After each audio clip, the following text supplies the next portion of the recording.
नमस्कार.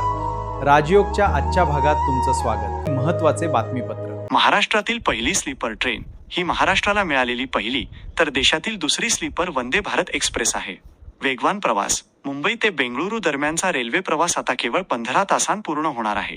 लांब पल्ल्याचा प्रवास. ही ट्रेन प्रामुख्याने रात्रीच्या आणि लांब पल्ल्याच्या प्रवासासाठी डिझाईन करण्यात आली आहे, ज्यामुळे प्रवाशांना झोपून आरामदायी प्रवास करता येईल.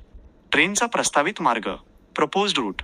ही ट्रेन मुंबई ते बेंगळुरू दरम्यान धावणार असून प्रवासादरम्यान खालील महत्त्वाच्या स्थानकांवर थांबेल.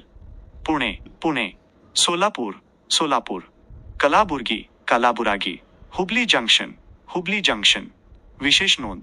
या स्लीपर वंदे भारत ट्रेनमुळे मुंबई आणि बेंगळुरू या दोन मोठ्या व्यावसायिक आणि IT शहरांमधील कनेक्टिव्हिटी कमालीची सुधारेल. Bengaluru Vande Bharat sleeper Mumbai Bengaluru Vande Bharat sleeper express प्रकल्पाबाबत रेल्वे मंत्रालयाकडून समोर आलेली मे 2026 मधील अगदी ताजी आणि अद्ययावत माहिती. लेटेस्ट मार्ग निश्चिती. फायनलाइज्ड रूट.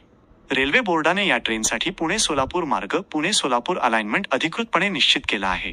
यापूर्वी ही ट्रेन मिरज आणि हुबळी मार्गे चालवण्याची चर्चा होती, परंतु प्रवाशांची मोठी मागणी आणि तांत्रिक सुलभता लक्षात घेऊन अखेर पुणे सोलापूर मार्गावरच शिक्कामोर्तब करण्यात आले आहे. यामुळे मुंबई, पुणे, सोलापूर, कलाबुर्गी आणि बेंगळुरू येथील प्रवाशांना मोठा दिलासा मिळाला आहे. कधी सुरू होणार? Expected launch. केंद्रीय रेल्वे मंत्री अश्विनी वैष्णव यांनी नुकतीच 17 मे 2026 रोजी घोषणा केली आहे की या मार्गावरील वंदे भारत स्लीपर सेवा येत्या काही आठवड्यांत, अंदाजे जुलै किंवा ऑगस्ट 2026 पर्यंत सुरू होईल. ही एक रात्रीची ओव्हरनाईट सेवा असेल. ट्रेन संध्याकाळी निघेल आणि दुसऱ्या दिवशी पहाटे इच्छित स्थळी पोहोचेल. ही रेल्वेने काही नवीन नियम आणि दर निश्चित केले आहेत. केवळ कन्फर्म तिकीट. या ट्रेनमध्ये RAC किंवा वेटिंग लिस्ट असलेल्या प्रवाशांना प्रवास करण्याची परवानगी नसेल. केवळ कन्फर्म तिकीट असणारे प्रवासीच ट्रेनमध्ये चढू शकतील. किमान भाडे नियम. प्रवाशांना किमान 400 किलोमीटर प्रवासाचे भाडे देणे बंधनकारक असेल. भलेही त्यांचा प्रत्यक्ष प्रवास 200 किंवा 300 किलोमीटरचा असला तरी भाडे 400 किलोमीटरचेच आकारले जाईल. अंदाजित तिकीट दर. या ट्रेनचे भाडे राजधानी एक्सप्रेसपेक्षा सुमारे 20% जास्त असण्याची शक्यता आहे. 1000 किमीच्या प्रवासासाठी अंदाजे दर वायजा GST व्यतिरिक्त. थर्ड AC, 3 AC अंदाजे 2400 रुपये. सेकंड AC, 2 AC अंदाजे 3100 रुपये. फर्स्ट AC, 1 AC अंदाजे 3800 रुपये.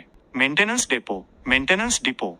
या स्लीपर वंदे भारत ट्रेनच्या देखभालीसाठी बेंगळुरूजवळील थानीसंद्रा येथे 270 कोटी रुपये खर्च करून एक अत्याधुनिक मेंटेनन्स डेपो उभारला जात आहे. नवनवीन बातम्या आणि ताज्या घडामोडी पाहण्यासाठी राजयोग चॅनलला आजच सबस्क्राईब करा. नवनवीन अपडेटसाठी आमच्याशी जोडून राहा. बातम्यांच्या जगात अपडेट राहण्यासाठी आताच सबस्क्राईब करा. धन्यवाद.